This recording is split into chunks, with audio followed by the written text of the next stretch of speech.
falando dessa questão de ser popular, informar e conseguir passar com certa profundidade por uma questão assim de ter tempo dos programas femininos de variedades, Ana Maria, Palmirinha, aqui na Gazeta a gente... Que foi né? aonde eu aprendi a cozinhar. Então, que é um contraponto também com o que hoje é muito rápido. Essas mulheres na TV, em sua maioria, conseguiam ter uma comunicação que chegava em casa e as mulheres, elas sentiam um senso de comunidade ali. Você sabe o que eu lembro disso? Eu lembro de quando eu comecei a fazer TV ao vivo, daquele momento. Agora pega o seu bloquinho e uma caneta. Eu vou passar os ingredientes para você. E eu acho que assim, ela demorava mais tempo passando os ingredientes para as pessoas notarem, porque tinha que repetir, do que eu tinha para poder passar a receita. Ao vivo. Porque não tinha site para, né? Acesso depois a checar. receita Aponte o QR Code, né? ou Aponte sua câmera no para o nosso QR Code. Instagram, não. Tira uma foto da tela. Você assistia essas mulheres e se inspirou nelas. Nossa, eu anotava todas as receitas. E tinha algumas culinaristas que pra mim que eram as prediletas, assim. Tinha a Quem? Isamara Manso, tinha a Palmirinha, que é uma clássica, né? Tinha a Luzinete Veiga. Imagina, a Ana Maria Braga tava no Note a Note ainda. Ela levava culinaristas ainda, né?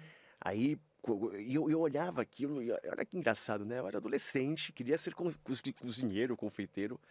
Mas eu tinha esse sonho de assim, como aquelas mulheres me empoderaram através da cozinha a poder fazer o que eu quisesse. Né? Do tipo, eu posso me assumir cedo, não tem problema, eu vou me virar. Eu vou conseguir ter um trabalho digno, mesmo não tendo formação, vou conseguir ter tudo isso. A minha vida vai ser boa através da cozinha, porque eu sei que é para vender o produto e não para cozinhar. Então, assim, é sobre atender bem o cliente. Mas, assim, o básico tem que estar feito. Se a comida não estiver boa, não existe bom atendimento. E elas me empoderaram a sentir isso. Então, aquele feminismo dessas mulheres que às vezes vinham de lares difíceis, relações complicadas, relacionamentos abusivos, elas me mostravam que a independência podia ser conquistada naquele nicho através de um feminismo que ainda não assumia um protagonismo muito grande na década de 90, como assumiu depois com os movimentos Me Too, a Woke. Mas aquele protagonismo na cozinha me mostrava e me revelava como o feminino podia ser forte dentro dessa função. E como ele podia fortalecer essa relação com ela mesma para poder se estruturar.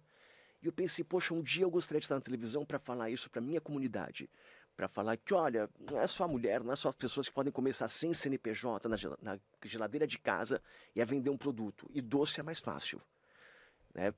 Tem uma margem maior, guarda por mais tempo, você consegue adiantar, daí você cuida do bebê, cuida da casa, cuida de tudo, e o doce está lá na geladeira fresquinho ainda.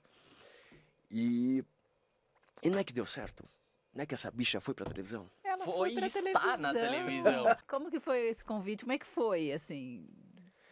Eu estava casado na época com um arquiteto, com o Gustavo, e ele foi uma das primeiras pessoas assim que efetivamente acreditaram em mim. Do tipo assim, sem muitas, não é que é o nome disso? Sem muitas cláusulas, né? Sem muitos, não é cláusulas, como é que é o nome disso?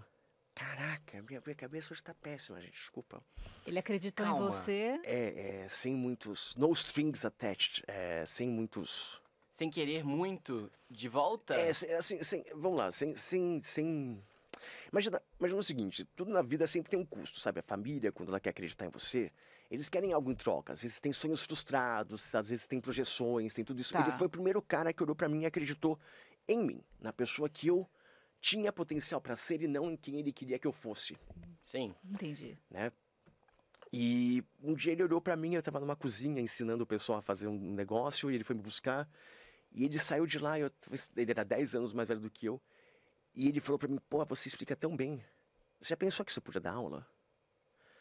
Eu falei, é verdade, olha, vou dar aula, né? A hora é muito melhor, a hora paga, aqui eu tô ganhando experiência, lá eu ganho dinheiro. Tá bom. Porque eu era um confeiteiro com grandes sonhos e pouco orçamento, né? O salário de confeitaria era muito baixo. E eu fui dar aula, aí um dia ele foi me buscar numa aula, depois de 1 ano e pouco, e ele falou, cara, você não devia estar ensinando isso para uma sala de aula, você tinha que estar na televisão.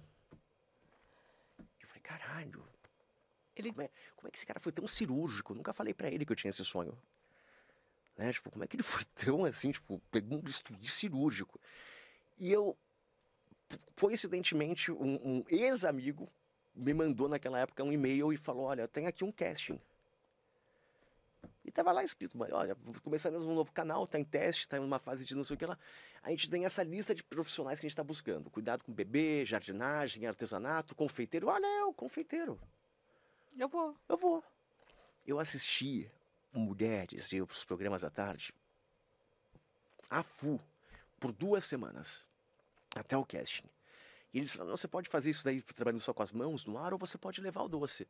Eu levei etapa por etapa, como se eu fosse apresentar ao vivo, num programa, um muffin de fubá recheado de requeijão coberto de goiabada. Cheguei lá, olha, você tem 11 minutos para apresentar a receita. O ideal é em 7, mas tem até 11. A gente vai ficar aqui atrás da câmera, vai fazer assim para acelerar ou assim para você desacelerar. Tá bom? Tá bom. Ah, mas posso montar minha praça? Tirei tudo da caixa, organizei. Apresentei em 8 minutos e meio. Ideal, Sem ter ideal. que fazer isso e nem ter que fazer isso. Saí de lá, guardei tudo na minha caixinha. Dei os doces para todo mundo, subornei já o pessoal, né? Ganhar pelo estômago. E quando eu saí, tinha uma amiga minha que era terapeuta, psicóloga, e ela tava do lado de fora, eu tava carregando aquela caixa, e eu olhei para ela e falei, eu acabei de apresentar um programa de televisão. E ela olhou para mim e ela falou, cara, ninguém sai de um lugar desses com essa certeza se você não sabe que fez uma boa entrega, esse negócio é seu.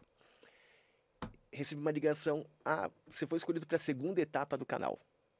Eu, fui gentilmente declinado, né? 2 anos depois desse casting, me ligam, vem gravar na Argentina, os estúdios são aqui. Quer dizer, Calma.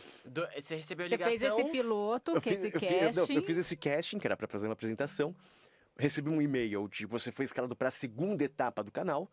De uma próxima leva. De uma próxima leva. Entendi. Não é dessa não vez. é dessa Não é dessa vez. Eu na achei que era a próxima. 2ª etapa do teste. Não é dessa vez, é numa próxima. Eu fui gentilmente declinado. 2 anos depois. Não, vem pra Argentina gravar. Uau. E aí virou um programa. Caramba, virou. Chamava A Confeitaria. Ele teve 2 temporadas. Eu gravava junto de pessoas muito legais, de todo mundo assim, tipo, acho que todo mundo do Bem Simples se deu bem. Dos Homens Gourmet saiu o Bertolazzi, o Dalton Rangel, do meu programa tem o Rogério Shimura, até hoje como padeiro, a Andréa Schwartz, que a gente está trabalhando junto agora em feiras gastronômicas, só o Diego Lozano, que está no Masterchef, só gente muito legal. E eu me encontrei nesse lugar. Quando acabou o programa, eu fiquei desolado, porque é isso, fama é uma coisa... Você não é famoso, você está famoso. Uhum. Né? Fama é um estado, não é uma constante. É um momento. Né? Não é um adjetivo seu. Né? Ele pertence a outra esfera, que não é sua. Você não é famoso, você está famoso. Mas você tem sempre a cozinha. Exatamente. E aí eu pensei, para onde eu posso ir? E não é que eu consegui o contato do Daniel Bork primeiro, na Band. E fui lá fazer umas receitas com ele e levei minha mãe. Levei minha mãe pra ir assistir. Nossa, minha mãe atrapalhou o programa ao vivo, foi muito divertido. Amo. Eu morrendo de vergonha. Não, e é o ótimo, né? O rolê é esse, é causar, fazer ali todo um agito. E o Daniel tinha uma coisa que era assim, olha, se eu precisar que você acelere a receita, eu vou te dar... vou te dar umas batidinhas com o pé na sua canela. E se eu precisar que você desacelere, eu vou pisar no seu pé, como se fosse um pé. O sinal. E aí, se você confunde o sinal e começa a acelerar você tá quando nervoso, pra né? E a minha mãe deixando eu nervoso e ele batendo no meu pé. Foi a canela com o pé. Era aqueles sapatos, tipo, com sola de madeira. Meu Eu saí Deus. de lá com a canela marcadinha. Os roxinhos, né? Eu voltei lá. Eu falei, cara, que divertido isso. E depois daí a Kátia Fonseca, que estava aqui no Mulheres na época, me chamou também. Ela falou, você tem tido um retorno ótimo, a gente tem se divertido com essas apresentações. E eu fiquei 2 anos fazendo TV ao vivo. Só que daí você não recebe, você vem aqui, tipo, tem um custo, inclusive, pra gente conseguir vir, trazer a receita, trazer todas as etapas, pra montar uma mesa grande, volumosa, que chame a atenção. E às vezes até cai a pauta. Então, assim, é diferente de, sei lá, a constância de como, por exemplo, estou no Que Seja Doce. O Que Seja Doce também foi um casting, também foi uma coisa, vem aqui, faz um casting. E também foi essa coisa do tipo, vou encarar como um desafio. E tudo que eu encaro como um desafio, eu paro, respiro, me preparo, estudo, dou atenção. Se é o que eu amo, eu dou atenção. Então, tudo que eu amo, eu dou atenção. Mas você estranhou o Que Seja Doce se você não cozinha. É muito estranho. Experimenta. Você dá pra ver. experimenta e julga. Eu tô experimentando, eu juro. Eu virei essa pessoa. amo o Que Seja Doce. Eu assisto, porque reprisa muito, né? Reprisa. Eu assisto quase todo dia. Tipo, a hora que eu chego em casa, depois do jornal, da safe place, Gazeta, né? 8h30 da noite, ou tá a Rita Lobo, ou tá o Que Seja Doce. Eu não sei porquê, mas me pegou no meu horário de descanso. O Que Seja assim. Doce, ele é a maior audiência global da GNT há alguns anos.